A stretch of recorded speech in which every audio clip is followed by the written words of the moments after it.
and all of a sudden I hear bam, bam, bam coming over the radio. Stay away, stay indoors. I finally come to see a car pulled over on the side, and these guys got big cameras out, and I pull over behind them, and I'm like, this is it, right? And they're like, yeah, we're storm chasers. Wow. So I was like, no shit, this is it. He was like, not only is this it, look, 200-300 yards up the road, there's a funnel, and the clouds are just like mixing just around us, like we're in the bottom of a mixer. So I hop back in the car, I said, what should I do? He said, go. And I just floored it again.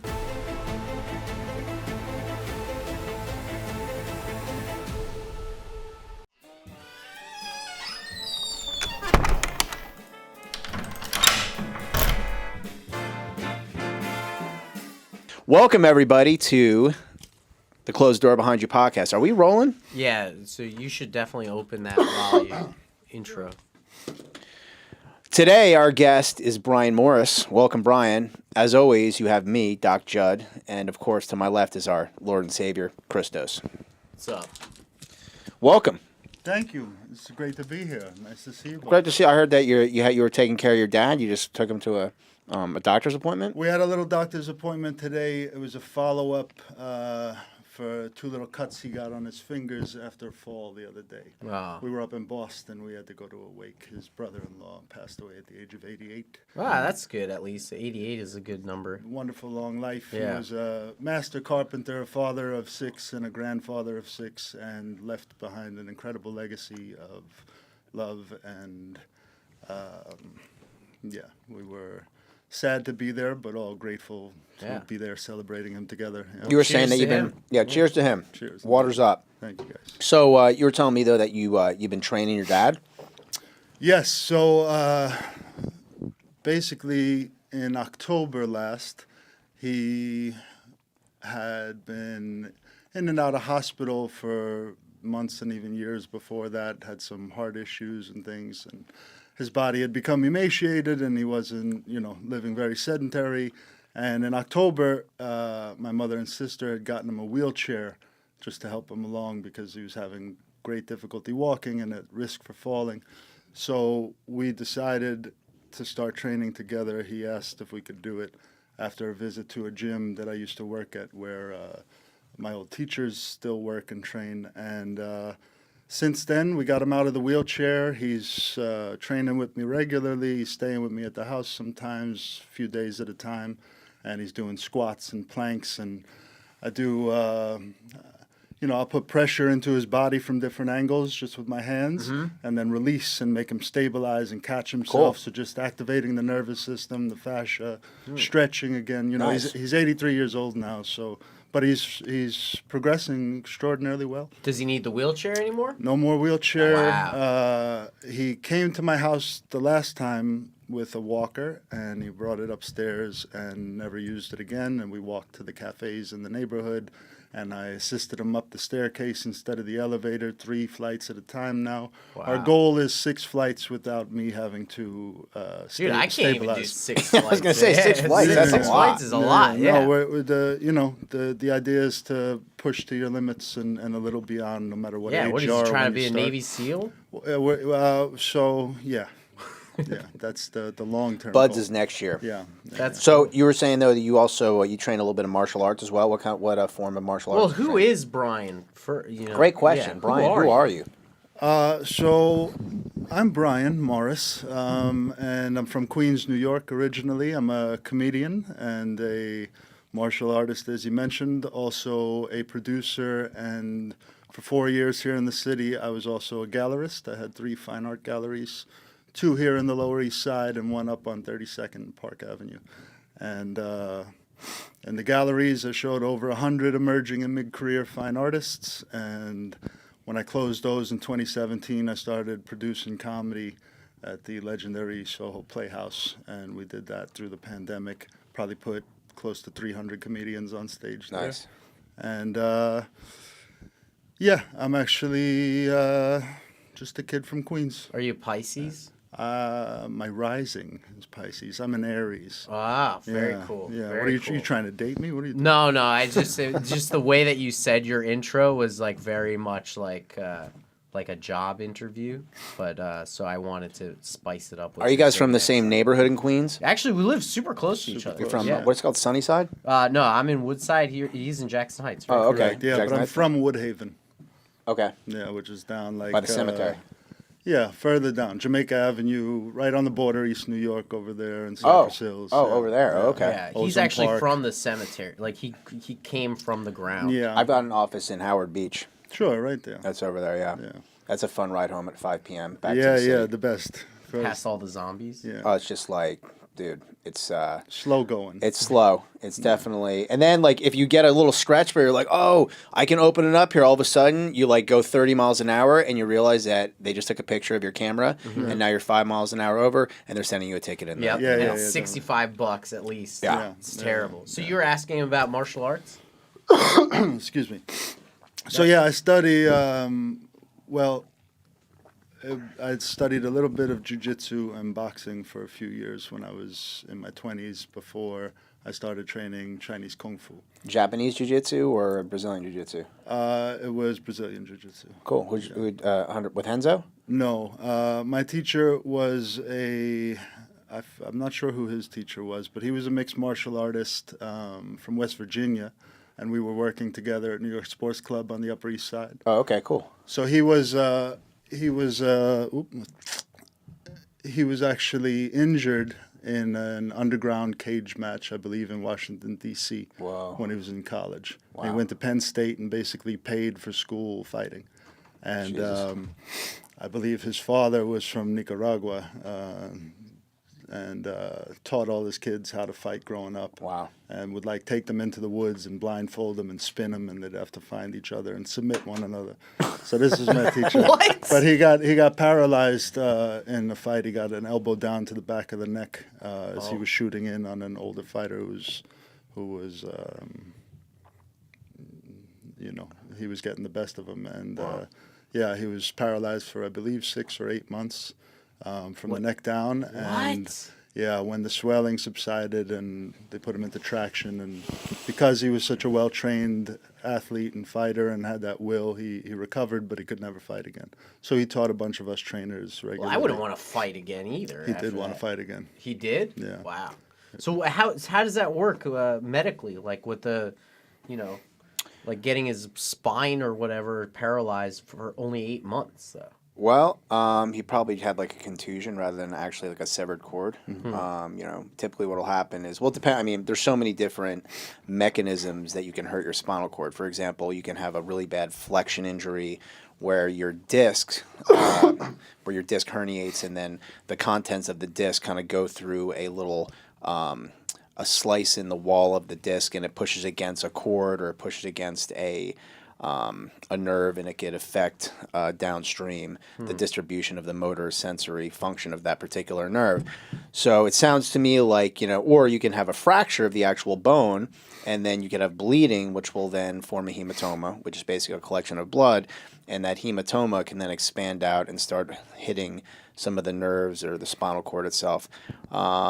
And the higher up in the spinal cord it is, the more dangerous it is, because the control, the higher up is more diffuse. The higher you go, Is but it because it's closer to the brain and it controls more? well, the spinal cord actually it ends actually at L2, meaning the second lumbar vertebra. So if you have an injury down there, there's the column keeps going, but the actual cord itself will end at L2, and then it becomes something called the cauda equina, which is, it looks like a horsetail, and so it's a bunch of floating nerves.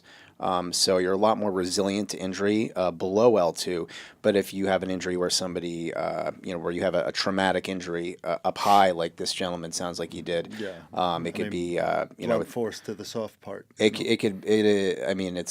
remarkable that he recovered, especially without, surgical intervention. It sounds like he was really lucky. Is that an injury that happens a lot, or like is that like something that you should be mindful of and at risk for when you participate in sports? Spinal like cord injuries? Yeah. Well, Or is that like a freak accident? I mean, listen, he's not talking about practicing jiu-jitsu in a gym. He's talking about a underground, no holds barred fight. So I would recommend not doing that, not Yeah. participating in such an unregulated fight. I mean, that's why they have, for example, the UFC. You're not allowed to do certain things. You're not allowed to strike people to the back of the head or to the back, which could result in one of those type of injuries.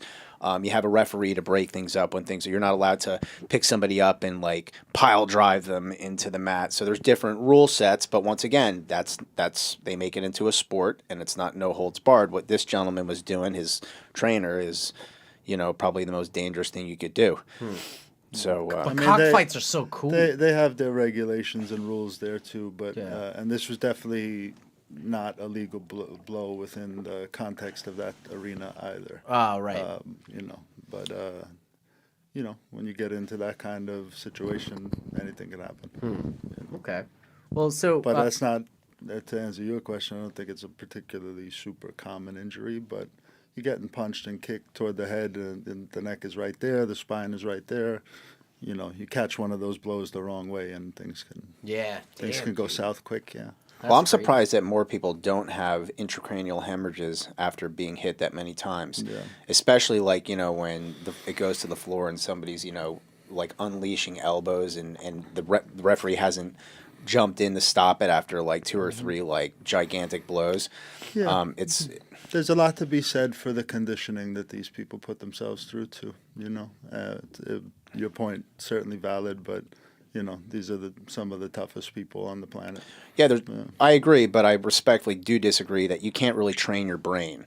So in other words, for sure. if you can't, there's no exercise machine to train this from not bleeding. These guys get hit so many times so hard, it's crazy. Yeah. I think a lot of them do probably have some bleeding, and it's like if you were to CAT scan every single one of these fighters after the fights, you'd be surprised how much bleeding you'd probably see in these guys' brains. Yeah, that's a fair point. But it goes away. It's like just a temporary bleeding? So it depends what type of bleed it is, whether it's a subdural bleed, whether it's a subarachnoid bleed, whether it's an intraparenchymal bleed. There's all different types of bleeds. Some are stoppable and some are not stoppable. It's a lot of bleeds. A lot of bleeds, dude. Let's talk about fine art. That's pretty cool. Yeah. So Lower East Side art, I'm assuming like skate culture and stuff? In the Skateboarding culture and stuff like that? In the or? galleries? Yeah. Not particularly. Okay. A little bit, not really skate culture. It was more like we had a lot of contemporary art, so a lot of painting, a lot of sculpture, photography, a lot of abstract painters, figurative painters. We became pretty well known for putting together dynamic group shows that brought together groups of artists whose work somehow spoke to each other, in my opinion, and then we would connect that to some piece of literature or something through the press release, and we wanted to create dialogue amongst the artists and then between the artists and our broader community. So if I'm an artist, right, and I want to build up my thing, I don't have access to a lot of things. What is the best path to get my art out there? Is it through that group sort of thing? And if so, like, how do I execute on that? I mean, the best thing to do for the artist is just to make the art, and then it's like the comedy scene too. You just got to be out there making the work and making the connections to show the work. So gallerists and curators are looking through the scene all the time. A lot of artists go through different schools with great reputations and find their way into these communities, but there's no right answer to that or no clear way to do it or best way to do it, But if I'm trying to put myself out there as an artist, figuratively speaking, how do I go and just start all of that? Like, yeah, I get it. You're painting or you're doing whatever. I mean, most artists are sending their images of their work and slides and things to galleries around the city and around the world, and yeah, it's just you got to network. It's like cold calling. Pretty much. Wow, Yeah. that's not fun. Yeah. What's like the most, probably all of your clients were interesting, but there's anything in particular that stood out? Somebody that you represented. When I say represented, I mean like gave space to show their art. Anything super particular that pops into your mind? I mean, there was so much. One of the coolest shows I got to put together was a show called Freak Flag, and we were able to acquire for that show 2 works by Al Loving. Al Loving was the only deceased artist I ever showed, and in 1969 he became the first African-American artist to have a solo show at the Whitney Museum. Wow. So through one of my contacts at the time, we met this jazz musician who knew him well, had 2 of his pieces, so we got that, and I put together a group of wonderful abstract artists, 1 sculpture, and I think it was 6 other painters, and we built a really cool show around that and had a huge opening, live music, and probably 300 people came out to the opening. That was called Freak Flag. So that was cool, but so many of the artists I worked with, Catherine Bradford, Andy Mister, Ruth Hardinger. There's a guy named Retardinger. Ruth Hardinger. Oh, yeah, sorry. amazing. Retardinger. That's a good nickname. Yeah. Hey, come on the short bus. What do you think? Okay, I got All a the artists controversial done in take. crayon. Yeah. This is On Retardinger. crayon on canvas. Yeah. What do you think about people that claim that people utilize art for like money laundering? What? I'm sorry. Yes. Money laundering, like for example, you'll say, this particular piece is worth, $20 million when it's worth not a lot, just so you could hide money, or people use certain art as means to make money or hide money and not pay taxes on things. You've never heard of anybody doing that? Not within any of my circles, but certainly that's, been- Right, of course not you. You would never do Yeah, anything like he that. would never Right. dox himself. Nobody who's That a was guest good. on the Closed Door Behind You podcast would Has ever any criminal be any type of related to activity like that. But I'm Yeah. just saying in general. So you're not for it. You're against it. Yeah, I don't like that. I don't like the. Yeah, I'm against. What about I like so? it. I've got this one friend. He bought a part of a Basquiat, and so they bought so I don't know if you know. So Jean-Paul Basquiat, incredible artist from the '80s. Oh, I know him from his pseudonym Retardo. Right. Yeah. Yeah. So anyway, so he bought like a fractional ownership, and then they had a show to kind of raise attention to it with I guess the intention to sell it at a higher price. Sure. Almost like, I don't know.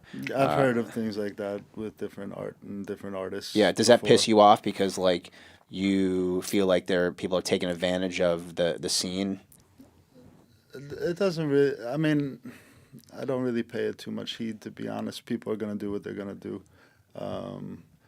For me, with all the arts and the artists that I've worked with and all the comedy, it's about the people. So, and the free expression and the ideas and the conversations. Right. Yeah. So this isn't So these aren't the it's- artists that are doing it. These are people like Sure, manipulating the and artists, and people are gonna do what they're gonna do. I don't like it. I'm not gonna do it myself. I have no, yeah. So for you, it's more about the community. sort of. Always, yeah. Yeah. It's- So what do you think is the recipe to like a successful art gallery event? Like what are the must do's? Like if you're gonna throw a gallery event, like what boxes do you have to check? So, I mean, it comes down to the artists and the space. You need a good space. You need a dynamic space. A space that's going to be comfortable and interesting to be in. But really, it comes down to the artists. And I was lucky when I started. I really didn't know too much about it, to be honest. It kind of all came together. It wasn't like a dream of mine earlier, or it just kind of came about. And I was able to, at that time, do hundreds of studio visits.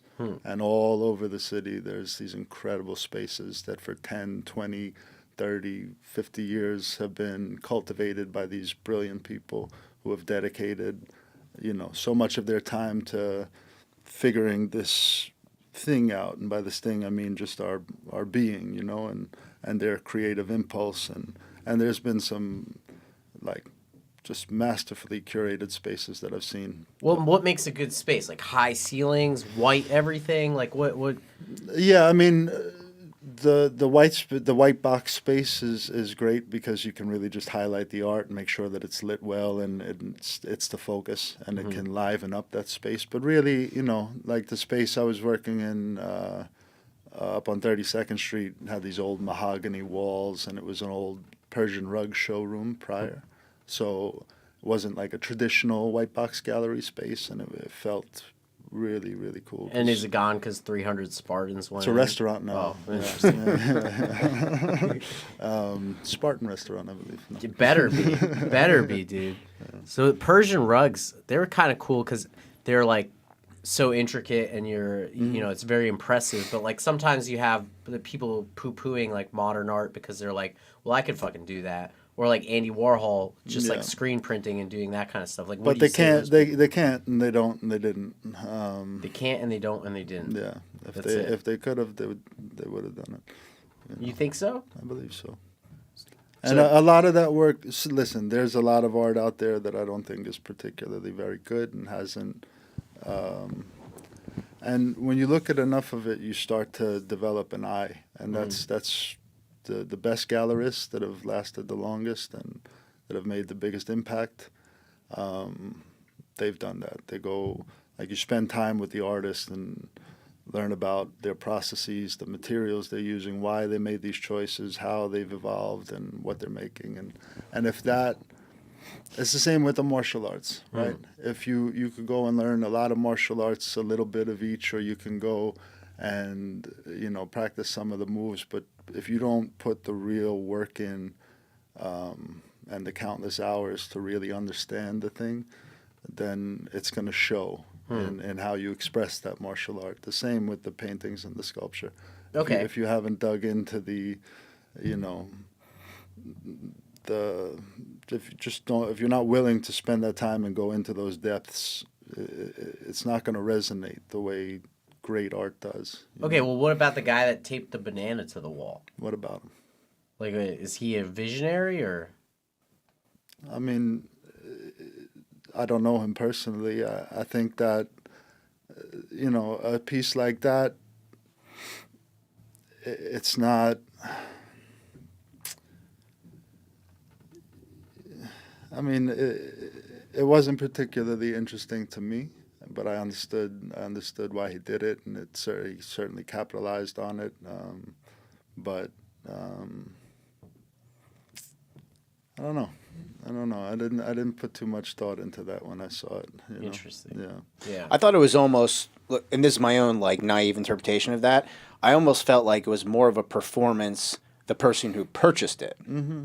Yeah, I mean, in that regard, I thought it was cheeky, and I thought it was cool that he was able to. It's like he capitalized in the way that some of those guys you talked about that are capitalizing on the art, right? But he did it from the artist's perspective, and he did it really clever. So in that regard, I think it's cool, and it's funny.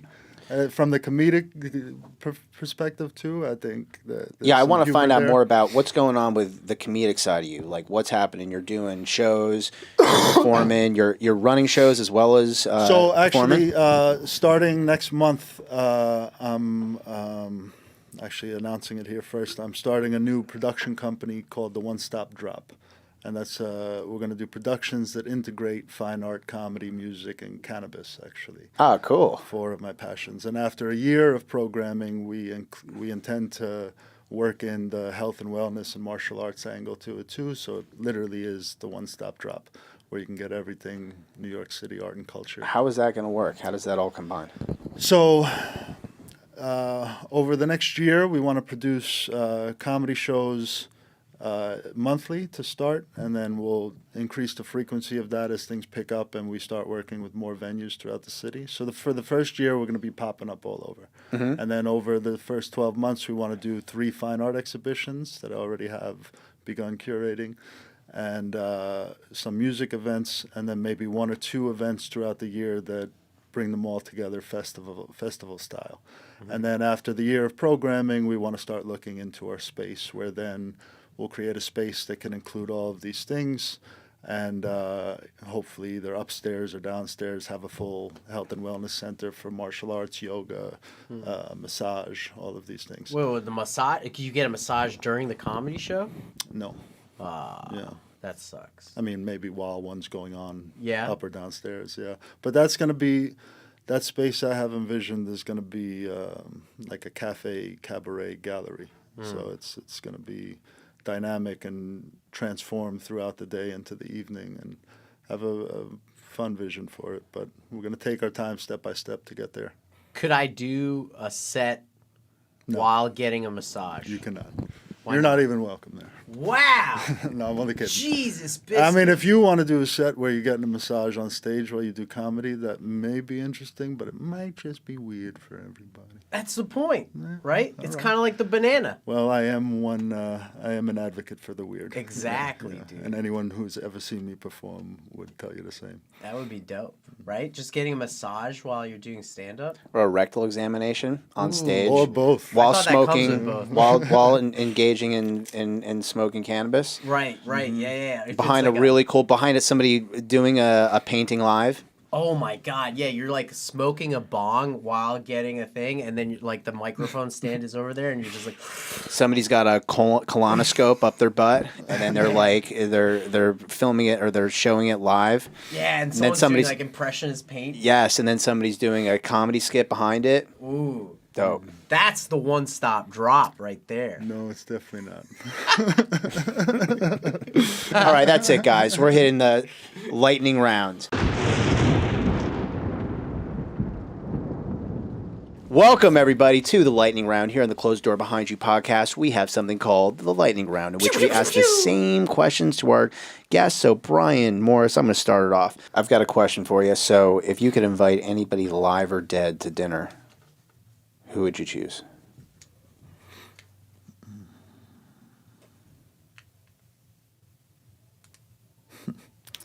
I'd love to have dinner with Norm Mcdonald.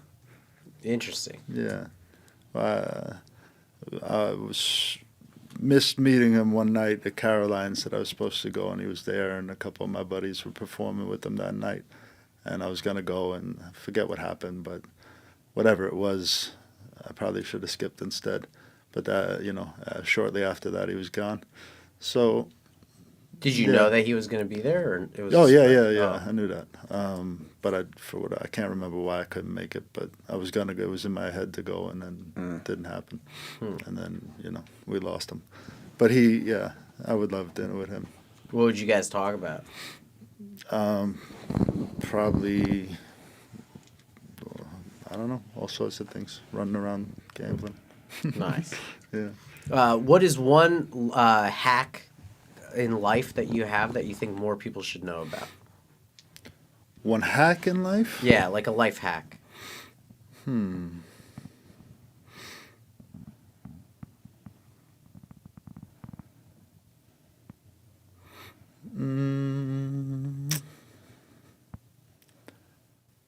not sure. I've never been asked that. A life hack that people should know about. Yeah. You're not, you don't need to gatekeep it because you think more people can benefit from this hack, this knowledge that you have. Yeah, find something to train. The martial arts really has been a hack for me. The study of the martial art has opened up all these other possibilities for me across the arts and across the city, and it sets a great foundation. Like training or learning Just training anything? in general, yeah, Training. because the mind, body, and the spirit are all connected for sure. So the more time you spend with the body, the more you can heighten your awareness, and I think that not only can it serve to help protect you out in the world, but also gives you a solid foundation to move and communicate from. What martial arts have you trained? So boxing and jiu-jitsu, and I did a couple years of studying Tai Chi, but my base system is Wing Chun Kung Fu. Same That's Sounds delicious. Bruce Lee stuff, right? So Bruce Wing Chun? Lee's teacher was Grandmaster Yip Man, and he would be my Sijo. So he's like my Sifu. His Sifu is my Sigong, or like my grandpa, grandmaster, grandfather. His teacher studied with Yip Man until Yip Man passed away. And then when Yip Man passed away in Hong Kong in the 70s, my Si Tai Gong came to New York and opened schools. Gotcha. So How often are you training? I train every day. Oh, cool. As much as I can. But not always in class, but I'm always doing something. Like carrying buckets of water on your head? No, but Just a lot of different conditioning. We do a lot of training of our legs and our abdominals, and a lot of very functional training within the system. But then there's a whole language within the system that has forms and drills you can play with others, and it's really kind of the study of energy. It's all coming back to energy, huh? So, what's the worst vacation you ever been on? Oh man. I've been lucky with my vacations. Damn it! Alex, I'm God sorry, damn it! yeah. He's had everything figured out. You know, yeah. He's like, I love Detroit. I've been to Detroit, so it was a great time. I said the most harrowing. I took a road trip when I turned 30, and I took a 1996 Cadillac DeVille, black leather, black on black interior, exterior, and going through Omaha and Nebraska, leaving Omaha, going to Denver. I saw my first 3 tornadoes. What? And that was wild. Wait, but, 3 tornadoes I together? can't say it was bad though, because Didn't hit your car? 2 together and then 1 after. No, Oh, that must have been such a cool picture, though. I got some great pictures. Oh, of it. Yeah, dude. I got a picture of. So I leave the area where it's like just rain, and it was what year was it? It was 2012. And it was one of the worst storms that Nebraska had seen in many, many years. And it was the first time they canceled this football game because of weather with, I guess, Lincoln and Nebraska. It's like the big rivalry. And it was so bad. There was like softball-sized hail in different parts, and just that dark green, crazy black cloud sky. It was never seen anything like it, and it's all just big sky out there, right? Yeah. So I'm driving through it, and it's pouring rain, and I'm calling my friend who's from Omaha, and he's in Santa Barbara. He's who I'm going to see. I couldn't go to his wedding the month before, and when I turned 30, I said, you know what? I'm just gonna go. And I was literally driving with my girlfriend at the time and 2 friends and 1 stranger west on Houston. Why was a stranger in the car? They were friends with the friends. Oh, Yeah. okay. I stole a guy. No. This guy's like, let me in the car. There's a tornado. No, this was still in New York. This is going west on Houston Street on my birthday, which nice. is April 1st. So we're going west, and I made a joke. Let's just keep driving to Cali. And I had just told the story of my friend who's in Santa Barbara, who the year before took a yellow cab with my other friend from New York to Los Angeles. Get out of here. And they documented it. They were on like George Lopez show when they got there. They left New York in a cab. My friend made a bet with his father that he could find a cab driver to do it. His father drove a cab his whole life, right? So the first cab driver they asked said no. Said yes, but he was a livery cab driver. So he called in, dispatch said, I got a fare to Cali. They were like, no fucking way, you go to Cali. What are you talking about? And he wanted to do it, though, because he saw my guys. It was like a whim. It was my friend's birthday. Yeah. Started pouring rain here in New York. We were supposed to go to the beer garden in Astoria. And I called them. I'm like, it's raining. What's the new plan? They were like, we're going to California. I was like, what? It's like, yeah, we're taking a cab. I was like, get the fuck out of here. So I think they're joking. Yeah. 100% serious. They got a second cab. He says, no way, you should fly there. It's way better. They said, no, we can't fly. He says, I'm taking you to LaGuardia. Get to LaGuardia. Third cab driver, Muhammad from Jackson Heights, of course, says... That's like 700 different people. Yeah. Oh, it was this one particular guy. He's the most famous cabbie in Jackson Muhammad Heights now. C. Yeah. He said yes, took them home to his house. They met his mother and his newborn baby. The cab drivers? Yep. Okay. And he agreed. I think they charged him $5,000, and they hit the road. Wow. And 3 days later, along the way, local news started picking them up. And by the end, Entertainment Tonight or Weekly or whatever, and George Lopez had him on. And anyway, so I said, I'm going to take that trip a month after his wedding, and I'm going to go see him and the new wife, and fuck it. So I was like, guys, what if we drive to Cali? They're like, yeah. And they see I'm serious. They're like, wait a minute. So I dropped them off, take the car to my mechanic, said, I'm taking this to Cali. He said, you shouldn't. I said, I'm gonna. He said, all right, I'll do my best, and hit the road. Now I'm in Nebraska, and I'm fucking 125 miles per hour down I-80. I don't care who's going to stop me. You're going to stop me when we hit that storm line, all right? So we're going. I see the storm line. The sky brightens up. It's beautiful. And I'm like, amazing. So I keep going. I have the radio on. Call my buddy in California. I said, yo, there's tornadoes. He's like, don't worry. If you see the small farm trucks, follow them. They know what to do. If you see it, go under an underpass. You're going to be fine. You'll see it. I'm like, I'll see it. So I'm like scared. I'm going. And then I keep driving. I have the radio on. We hung up. And all of a sudden I hear bang, bang, bang coming over the radio. And it says North Platte is being hit with softball size hail. Stay away, stay indoors. And I'm like, oh man, it must be back there. And then I see a sign for North Platte. Oh, shit. And then I go a little further and I see another storm line. And now I'm like, fuck, but I got to keep going. So I drive in and I'm driving. And then I finally come to see a car pulled over on the side. And these guys got big cameras out. And I pull over behind them. And I'm like, this is it, right? And they're like, yeah, we're storm chasers. Wow. So I was like, no shit. This is it. He was like, not only is this it, look. And we see maybe 200-300 yards up the road, there's a funnel, and the clouds are just like mixing just around us, like we're in the bottom of a mixer. And I'm just like, shit. So I hop back in the car. I said, what should I do? He said, go. And I just floored it again and drove until I was out of it. But I saw the first one came like this and then kind of petered off. The second one hit and was twisting, and then I was gone. And I saw a third one in the distance when I was driving through.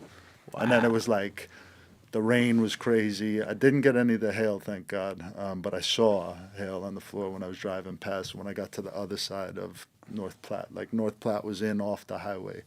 And yeah, it was wild. It was fun. Damn. It was fun. That's amazing. Well, That is badass. I think that's going to do it for our Close the Door Behind You podcast. Yeah, with where the can Storm people Chaser. find you? Huh? Where can people find you? I mean, everywhere's Waldo magazine. Okay. But you weren't looking for me the first time. Go back and check again.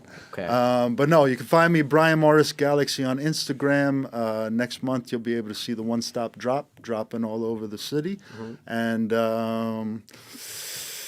where else could you see me? I'm usually around all the comedy clubs in downtown all the time. So you see me around town if you're out and about.